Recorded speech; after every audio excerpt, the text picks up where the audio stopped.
ബംഗ്ലാദേശിന്റെ പേസർമാർക്ക് മുന്നിൽ ഇന്ത്യയുടെ വമ്പന്മാർ വീഴുന്ന കാഴ്ചയാണ് ബംഗ്ലാദേശിനെതിരായ ടെസ്റ്റ് പരമ്പരയിലെ ആദ്യ ടെസ്റ്റിലെ ലഞ്ചിന് മുൻപ് വരെ കാണാൻ സാധിച്ചത്. ആ സമയത്ത് ഇന്ത്യക്ക് രക്ഷകനായത് യശസ്വി ജയ്സ്വാൾ മാത്രമായിരുന്നു. എന്നാൽ ജയ്സ്വാൾ കൂടി പുറത്തായതോടെ ഇന്ത്യ ബാറ്റിംഗ് തകർച്ചയിലേക്ക് വീഴുകയാണോ എന്നൊരു സംശയം നിഴലിച്ചിരുന്നു. എന്നാൽ ആ സമയം ഇന്ത്യയുടെ സ്കോർ 300ലേക്ക് എത്തിക്കാൻ നിർണായക പങ്കുവഹിച്ചിരിക്കുകയാണ് ആർ അശ്വിനും രവീന്ദ്ര ജഡേജയും. ആർ അശ്വിൻ സെഞ്ചുറി നേടിയപ്പോൾ ഔട്ടാകാതെ 86 റൺസ് നേടിയിരിക്കുകയാണ് ജഡേജ. നാളെ മാച്ച് വീണ്ടും ആരംഭിക്കുമ്പോൾ ഏറെ നാളായി ആരാധകർ കാത്തിരിക്കുന്ന ജഡേജയുടെ സെഞ്ചുറി നേട്ടം ഉണ്ടാകും എന്ന് തന്നെയാണ് ഏവരുടെയും പ്രതീക്ഷ. ഇരുവരുടെയും മിന്നും പ്രകടനം ആദ്യ ദിനം ഇന്ത്യക്ക് 80 ഓവറിൽ 339 റൺസ് നേടി അവസാനിപ്പിക്കാൻ കാരണമായി.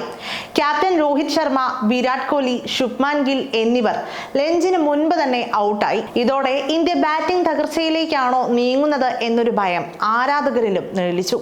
ലഞ്ചിന് ശേഷം പന്തും അതിന് പിന്നാലെ ജയ്സ്വാളും ഔട്ടായതോടെ രാഹുലിൽ പ്രതീക്ഷയുണ്ടായിരുന്നുവെങ്കിലും 14 റൺസ് നേടി താരം പുറത്താവുകയും ചെയ്തു. ഓപ്പണറായി ഇറങ്ങിയ ജയ്സ്വാൾ 118 പന്തിൽ 9 ബൗണ്ടറി അടക്കം 56 റൺസ് നേടിയാണ് പുറത്തായത്.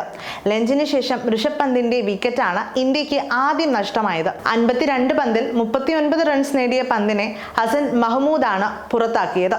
മത്സരത്തിലെ മഹ്മൂദിന്റെ 4ാം വിക്കറ്റാണിത്. ഇതിന് പിന്നാലെയായിരുന്നു ജയ്സ്വാളിന്റെ മടക്കം.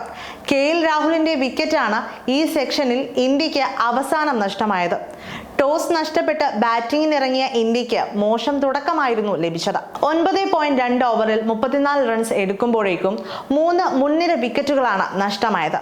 ക്യാപ്റ്റൻ രോഹിത് ശർമ്മ, ശുഭ്മാൻ ഗിൽ, വിരാട് കോഹ്ലി എന്നിവരെയാണ് ഇന്ത്യക്ക് ആദ്യ സെഷനിൽ തന്നെ നഷ്ടമായത്. ബംഗ്ലാദേശിന്റെ യുവ പേസർ ഹസൻ മഹ്മൂദാണ് ഈ 3 വിക്കറ്റുകളും വീഴ്ത്തിയത്. 3 വിക്കറ്റ് നഷ്ടത്തിൽ 88 റൺസ് എന്ന നിലയിലായിരുന്നു ഇന്ത്യ ഒന്നാം ദിനം ലഞ്ചിന് പിരിഞ്ഞത്.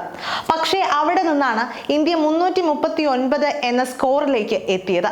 അതിന് ഇന്ത്യയെ സഹായിച്ചതാകട്ടെ തുടർച്ചയായി പഴികേട്ട ജഡേജയും ആർ അശ്വിനും.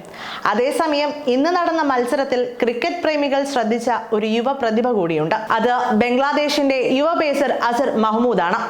ഈ യുവ പേസർക്ക് മുന്നിൽ അടിപതറുന്ന ഇന്ത്യൻ കൊമ്പന്മാരെയാണ് ഇന്ന് കളിക്കളത്തിൽ കാണാൻ സാധിച്ചത്.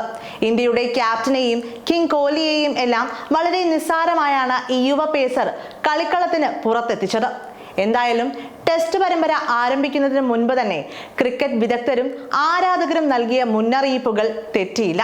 നിസ്സാരക്കാരെയല്ല നേരിടാൻ പോകുന്നത് എന്നും അതുകൊണ്ട് തന്നെ മികച്ച പ്രകടനം കാഴ്ചവെച്ചില്ല എങ്കിൽ അടിപതറുമെന്നും നേരത്തെ തന്നെ മുന്നറിയിപ്പുകൾ വന്നിരുന്നു.